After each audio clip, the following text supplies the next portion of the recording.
कहानी के शुरू में हमें एक मास्टर की कहानी सुनाई जा रही है जो कि लकड़ी की चीजें बनाने का काम करते थे। उन्होंने ही पिनोकियो को बनाया था जिससे वो बेटे की तरह प्यार करते थे, क्योंकि उनका अपना बेटा मर गया था जो उनकी जिंदगी का एक सहारा था, जो उनके हर काम में उनकी मदद किया करता था। बात थी ये वर्ल्ड वॉर 2 के टाइम की, जब वो दोनों बाप बेटा मिलकर चर्च में काम करने गए थे। वापस आते हुए उस लड़के को पता चलता है कि मेरा पाइन कोन तो चर्च में ही रह गया, और जब वो उसे लेकर वापस लौट रहा था तो अचानक से आसमान से बमबारी शुरू हो गई थी, जिसका एक बम उनके बेटे को मार गया। मास्टर के हाथ रह गया सिर्फ उसका पाइन कोन, जिसे उन्होंने अपने बेटे की याद में जमीन में दबा दिया, लेकिन यादों को दबाना भूल गए। उन्हीं यादों को लेकर जीते हुए उन्होंने अपना काम भी छोड़ दिया। महीनों सालों गुजर गए, उनके बेटे के पाइन कोन से एक पूरा बड़ा सा दरख्त बन गया जिसके अंदर सेबेस्टियन रहने लगा था। ये कहानी वही बता रहा था। वो जब यहाँ आया तो उसने मास्टर को यहाँ रोते हुए देखा। वो चाहते थे कि उनका बेटा वापस आ जाए, सब पहले जैसा हो जाए। सेबेस्टियन को यहाँ कुछ आंखों की तरह की शक्ल की सोल्स नजर आती है, शायद ही काफी वक्त से यहाँ रह रही होंगी। वो इन सोल्स को छोड़कर मास्टर के ऊपर ध्यान देने लगता है, जो कि इन पाइन कोन को अपने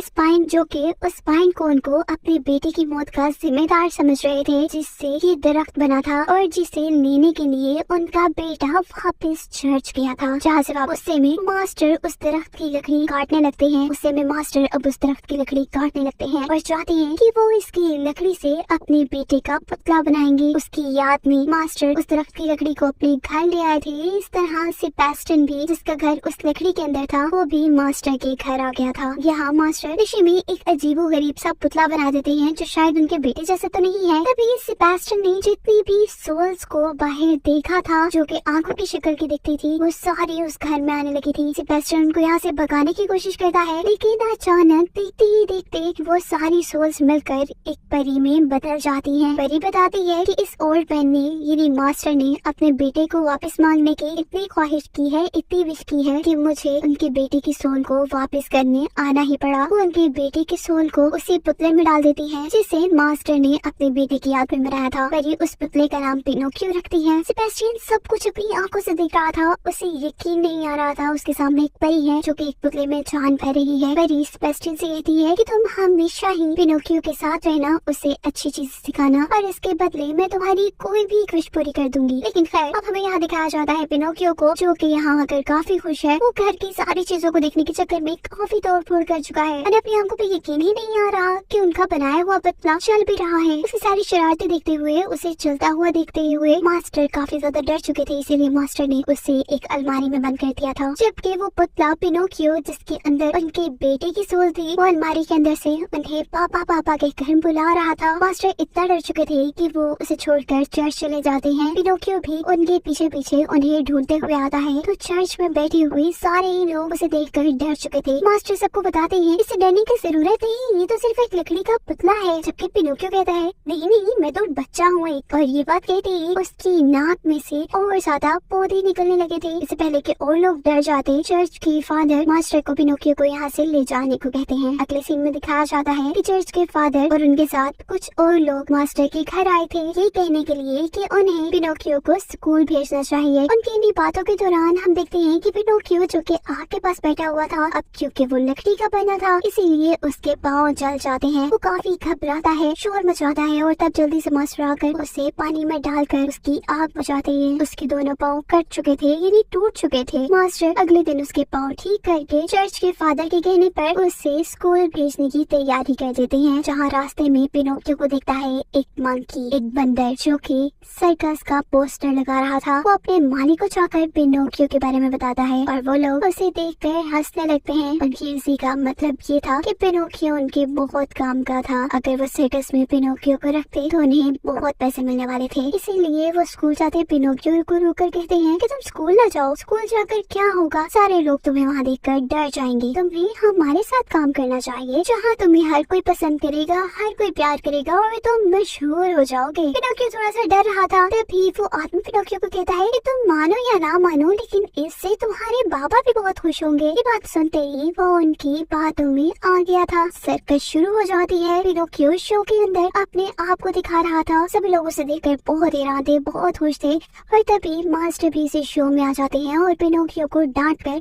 वहाँ से बाहर ले आते हैं। कहते हैं कि मैंने तुम्हें स्कूल जाने के लिए भेजा था, सर्कस में नहीं। वो अपने बाबा से डर रहा था, इसीलिए उन्हें कहता है कि मैं स्कूल तो जा रहा था लेकिन मुझे रास्ता ही भूल गया था। झूठ बोलते ही उसकी नाक लंबी हो जाती है, जिस पर पौधे उगने लगते हैं। मास्टर तंग आकर उसे जब घर लेकर जाने लगते हैं तो तभी सर्कस वाला आदमी आकर पिनोकियो को अपनी तरफ खींचता है कि इधर दो, ये तो हमारा है। उनकी इसी लड़ाई के दौरान पिनोकियो कहीं और गिर चुका था। इससे पहले कि वो वहाँ से उठकर कहीं जाता, उसके ऊपर से एक बहुत बड़ी गाड़ी गुजर जाती है, जिससे वो टूट जाता है, ही नहीं मर जाता है और उसकी सोल पहुँच जाती है एक दूसरी दुनिया में, जहाँ वो अब एक परी से मिला है। ये परी उसी परी की बहन है जिस परी ने इस पुतले के अंदर पिनोकियो की रूह को डाला था। परी पिनोकियो को बताती है कि तुम एक असली इंसान के बच्चे नहीं हो, बल्कि मेरी बहन ने हमारे कुछ असूल तोड़े हैं और अपने जादू से एक पुतले में जान भरी है। तुम कभी इंसानों की तरह मर नहीं सकते। जब भी तुम टूटोगे तो एक बार मेरे पास आ जाओगे। और सामने ये पॉट देख रहे हो, इसमें जैसे ही रेत खत्म होगी तब तुम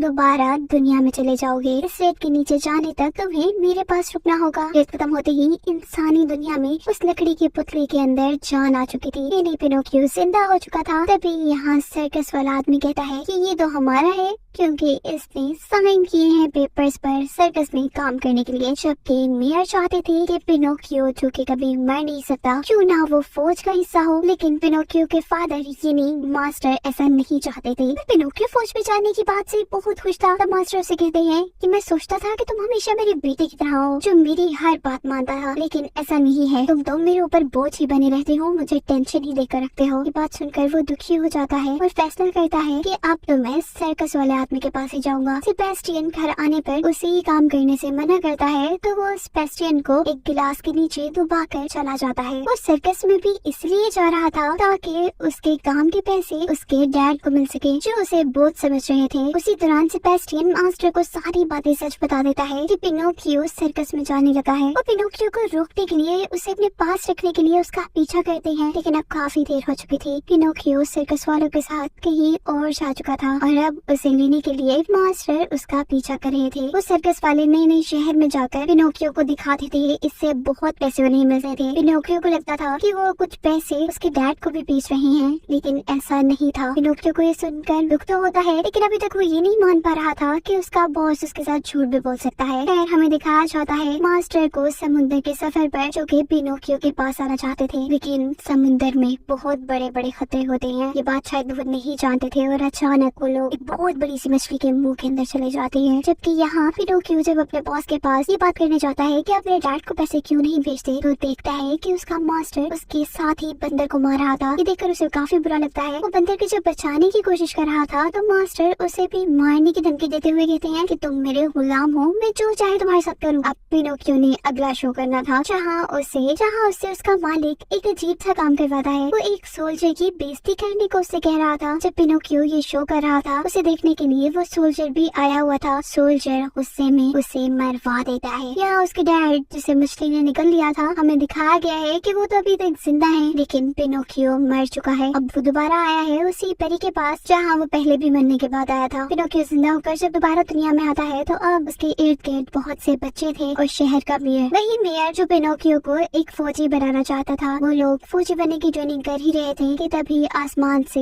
एक बम गिरता है, जिसमें काफी सारे बच्चों के साथ मेयर भी मर चुका था। पिनोकियो, जो कि अभी जिंदा ही था, उसे यहाँ ढूंढते ढूंढते उसका मालिक आ गया था। इससे पहले कि उसका मालिक उसके साथ कुछ बुरा करता या उसे जलाता, उसी का मंकी पिनोकियो की मदद करता है और अपने मालिक को मारकर वो खुद एक नदी के अंदर जंप कर देते हैं, जहाँ अब उनके सामने थी वही सबसे बड़ी सी मछली जिसने पिनोकियो के डैड को निकला था। इसी तरह वो बड़ी सी मछली इन दोनों को भी खा जाती है। मछली के पेट के अंदर अब वो मिलता है अपने डैड से। वो लोग मिलकर खुश तो थे, लेकिन अब उन्हें मछली के पेट से बाहर निकलना था। उन्हें रास्ता तो दिख गया था, लेकिन अब उस रास्ते तक कैसे पहुँचते। तभी सेबेस्टियन पिनोकियो से काफी सारे झूठ बोलने को कहता है और ऐसे उसका नाक लंबा हो जाता है। इसकी वजह से वो लोग मछली के पेट से बाहर निकल गए थे में पिनोकियो जाकर गिरा था एक बड़े से बम पर, जहाँ मछली उसे देखकर दोबारा उसे निगल लेती है। इस बार अपने आप को बचाने के लिए पिनोकियो मछली के पेट के अंदर जैसे ही उस बम को चलाता है, मछली तो मर जाती है, लेकिन पिनोकियो के डैड जो कि पानी में ही थे वो डूब रहे थे। पिनोकियो ही देखते देखते मरा था। अब वो आ गया था, जाहिर सी बात है, पहले की तरह दूसरी दुनिया में जहाँ परी थी। वो परी को जल्दी जिंदा पकड़ने को कह रहा था अपने आप को, लेकिन परी बताती है कि तुम तब तक जिंदा नहीं हो सकते जब तक ये रेत नीचे नहीं जाएगा, लेकिन अगर तुम इस रेत के नीचे होने से पहले जिंदा होना चाहते हो तो फिर तुम याद रखो कि इसके बाद अगर तुम मरे तो कभी जिंदा नहीं हो पाओगे। अब की बार दुनिया में आकर वो सबसे पहले अपने डैड को बचाकर बाहर आया था, लेकिन पानी में होने की वजह से वो खुद मर चुका था। उसके डैड उसे बहुत जिंदा करने की कोशिश कर रहे थे, लेकिन अब क्या हो सकता था, वो तो अब मर चुका था। उसके डैड रोने लगते हैं कि एक और बार उन्होंने अपना एक और बेटा खो दिया। बहुत दुख की बात थी, सब रो रहे थे और तभी दोबारा वो परी यहाँ आती है जिसने इस पुतले में पिनोकियो की जान डाली थी। वो मास्टर को बताती है कि इसने सिर्फ तुम्हें बचाने के लिए अपने आप को एक लड़के में बदला, एक इंसान में बदला, और इंसान मरकर कभी जिंदा नहीं होते। ये बात सुनकर मास्टर बहुत ज्यादा रोने लगते हैं और तभी सेबेस्टियन यहाँ आता है और परी से कहता है कि आपने मुझे कहा था कि अगर मैं पिनोकियो का ख्याल रखूं तो आप मेरी एक ख्वाहिश पूरी करेंगी। मेरी एक यही ख्वाहिश है कि आप पिनोकियो को दोबारा जिंदा कर दें। उसकी बात मानते हुए परी को ये काम भी करना पड़ा था। वो लोग बहुत खुश होते हैं, फाइनली उन्हें साथ रहने का एक बहुत ज्यादा टाइम मिल जाता है और कहानी के आखिर में दिखाया जाता है कि पिनोकियो तो कभी नहीं मरा था, लेकिन मास्टर, सेबेस्टियन और मंकी जो कि सर्कस में उसका साथी था वो सब मर चुके थे। पिनोकियो उनकी ग्रेव पर, उनकी कब्र पर फूल रख रहा था, जिसे दिखाते हुए कहानी खत्म हो जाती है।